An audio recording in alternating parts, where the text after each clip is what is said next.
Hello there, people of the grid. Day's done here in Edmonton. Thought I would hit the gym and the pool and the hot tub before I go for supper. So that's what I'm doing right now. I got something cool to tell you about that I learned today. It's crazy. It's awesome. Good morning, people of the grid, here in Edmonton. Heading out for a morning of meetings, lunch, and then heading home just after that. It snowed a bit out here, but light runner will be fine.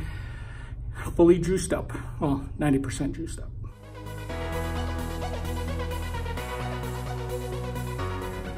All right, I'm on my way to my first meeting. I'm gonna grab breakfast, have that on the run, just for the sake of time. I got a workout in this morning. I'm still hot from the workout, but it was good.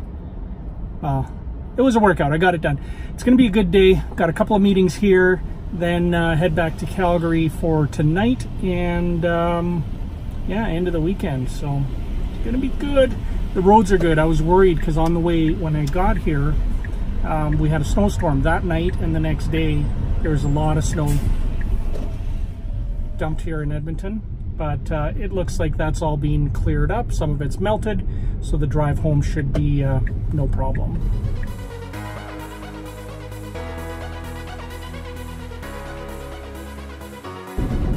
Hey there, people of the grid. We're still on our way to Calgary. I did a quick pit stop in Red Deer.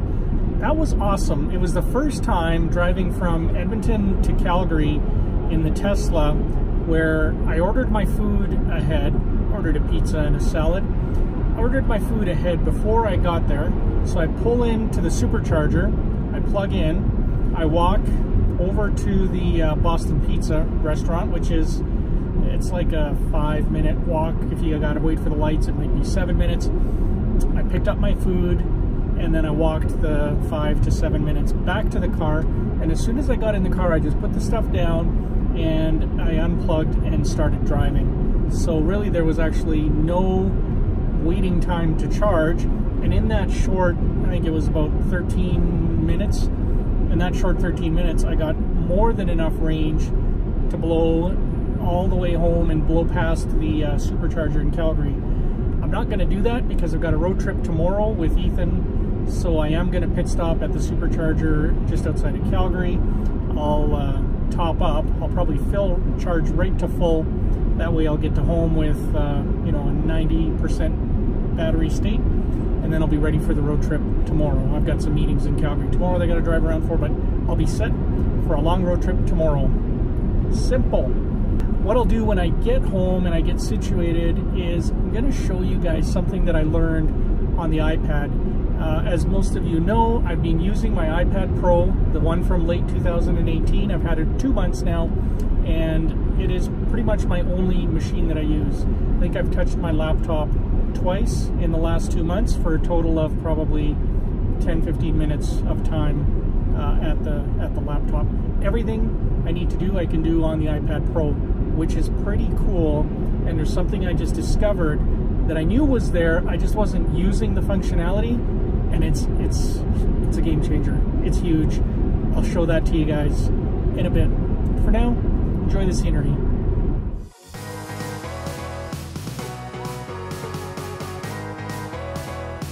Oh yeah, quick pit stop at Cross Iron Mills. I picked up a birthday gift. Samantha's going to a birthday party tomorrow, so I got that, and I got a charge, got a bite to eat. Now I'm heading home, and we'll be rolling into Thursday night. Holy, the week is already over pretty much. One more day. Okay, here we go. Hey guys, made it home. Tammy just went to drop off one of the girls or pick up one of the girls. I don't know. Anyways, it's gonna be a nice, relaxing night. I had a long drive, but a good drive. Got enough juice in the car for the road trip tomorrow. What I wanted to show you guys on the iPad front, iPad Pro, iPad, all of them have this. You can even use it on the iPhone. And the tool is basically called Files. Yeah, Files. It's the file manager that comes on iOS 12. It is going to see a lot of work in iOS 13, which is good, but the way it is now is actually very, very usable. So if you look at what I've got here, I've basically taken my my home directory on my laptop M2 Basic, and I just basically took that and just dumped the whole thing up on the cloud. And so my directory structure is maintained in there. I've got all of my stuff for various things, the EV stuff that I do, my home stuff. I've got all the info on the kids, and I keep our receipts in here so I can actually see what our utilities bill is and all that stuff. All of it is maintained here. Now, the big difference, the really big thing that I knew was always in there, I just never used in the past, was this idea of favorites and tags. On the Mac, I had never used favorites and tags because I found that just organizing my home directory structure was good enough. And for the most part, it was. But when you add the idea of favorites, I did use them on the Mac. Favorites basically allows you just to create shortcuts. So, if I hit M2 Basic, I can pop into all the directories that are under that. Or if I go to, the stuff that I do with the nights, I've got all of that stuff organized on there. Or my expenses, I've got all of my expenses organized, down under there. So everything is available to me under that favorites. It's a really nice way to even further organize your stuff because you can quickly jump in. That's the good side. The bad side is, so check this out. When I use this app a lot, it's called Scanner Pro by Riedel. That one, actually there's one other one, PDF Expert. I love them both, but Scanner Pro allows me to take scans of whether they're paper bills or anything paper, you can turn it into a PDF. If there's 10 pages, all 10 will be in one PDF. And once you have it in there, you can then pop it open and you can share it. Now you can either email it to somebody, you can, save it to files, which is what I always do, and then I just save it, for example, into my expenses directory. Now, the cool thing I was going to show, well, that's the one drawback, is when you go to save, see when I say up arrow and I save to files, it gives me my directory structure, but I don't have the shortcuts on there, which is really silly. So that's something that should be coming in iOS 13. There's a lot of little things. That's one of them I think that would be great. So you just have to navigate your way down M2 Basic, and then you work your way down into, whatever, and you drop it into the directory by pressing add. So once it recognizes the shortcuts, even better. But the thing that I love is tags. So I started using, there's the favorites, I started using tags. So I can say everything that is tagged with this green mica tag, just open it up. So I can actually see, information about our camping, where we go camping, and how many days all of that stuff is right at my fingertips.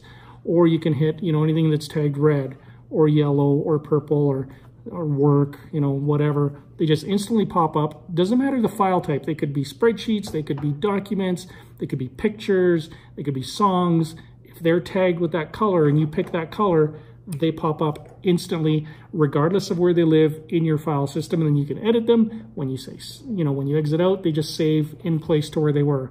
So step one, organize your stuff into a coherent directory structure. And then step two, start doing the favorites and the tags, because that will really simplify your life. It's made a huge difference. I'm so excited about it. It's a nerd thing, but it just helps me organize even further, just to the next level. And it is awesome stuff. You can rename those things, you can change their names, you can do whatever you want. So highly recommend that you take a look at that and play around with it.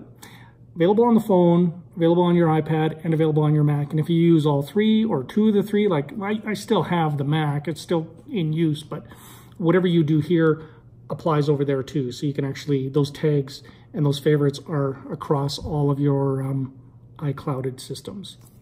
Pretty cool. All right, enough nerding out for one night. I'm gonna, I think once Tammy gets home, we're gonna have supper, and then we'll catch up here. And I'll probably catch up with you guys tomorrow. So if you have any questions on using an iPad or making it a full-time tool for your workflow, I believe it's totally doable. There's a tool for everything that I do on the PC or the Mac side. I haven't been held back. Cloud supports whatever I need beyond that. It's a pretty happy place because now I travel lighter than I used to. That's a good thing. Okay, Micah, out.